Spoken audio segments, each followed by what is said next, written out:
আমি আব্দুল হাদ তাওহিদ। আমি বাংলাদেশের একজন সুনাগরিক। আমি চাই 5ই অগাস্ট পরবর্তী বাংলাদেশে নব্য ফেসিবাদের আগমন না ঘটুক। আমি চাই দেশের প্রতিটা নাগরিক সুষ্ঠু ও সুন্দরভাবে জীবনযাপন করুক। আমি চাই এই দেশে অর্থনীতি দুর্নীতিমুক্ত একজন সরকার ব্যবস্থা। আমি চাই গণভোটে হ্যাঁ জয়যুক্ত হোক। আমি চাই জনগণ তার অধিকার ফিরে পাক। আমরা কেন হ্যাঁ ভোটের পক্ষে প্রচার প্রসারণা করব? আমরা চাই তত্ত্বাবধায়ক সরকারের অধীনে এই দেশে জাতীয় নির্বাচন সংগঠিত হোক। যে তত্ত্বাবধায়ক সরকার কোনো দলের প্রতিনিধিত্ব করবে না, বরঞ্চ সে জনগণের প্রতিনিধিত্ব করে এই দেশকে উচ্চ একটি স্থানে নিয়ে যাবে। আমি চাই দলের প্রধান তিনি রাষ্ট্রের প্রধান হবেন না। যদি দলের প্রধান রাষ্ট্রের প্রধান হয়, তাহলে তিনি রাষ্ট্রকে দলীয় অনুকরণ করে ফেলবে।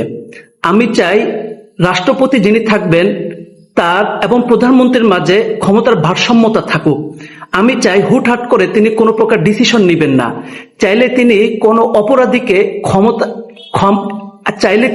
অপরাধীকে ক্ষমা করতে পারবেন না।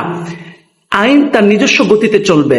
আইনের উপর কারো কোনো প্রকার হস্তক্ষেপ চলবে না। আমি চাই বাংলাদেশের বিচার ব্যবস্থা স্বাধীন সুন্দরভাবে পরিচালিত হোক। আমি চাই বাংলাদেশের যিনি রাষ্ট্রের ক্ষমতায় থাকবেন প্রধানমন্ত্রী, তিনি 10 বছরের বেশি ক্ষমতায় থাকতে পারবেন না। আমি চাই বিরোধী দল এবং সরকারি দল উভয়ের সমন্বয়ে একটি সুষ্ঠু সুন্দর সরকার গঠন হোক। আমি চাই বিরোধী দল থেকে ডেপুটি স্পিকার সহ সরকারের নানান কাজে এঙ্গেজ থাকুক বিরোধী দল। আপনিও যদি এগুলো চান, তাহলে আসুন আমরা 12ই ফেব্রুয়ারি আমরা গণভোটকে হ্যাঁ ভোটকে আমরা জয়যুক্ত করি। হ্যাঁ ভোটকে জয়যুক্ত করার মাধ্যমে আমরা বাংলাদেশকে ফেসিবাদ মুক্ত করার স্বপ্ন দেখি।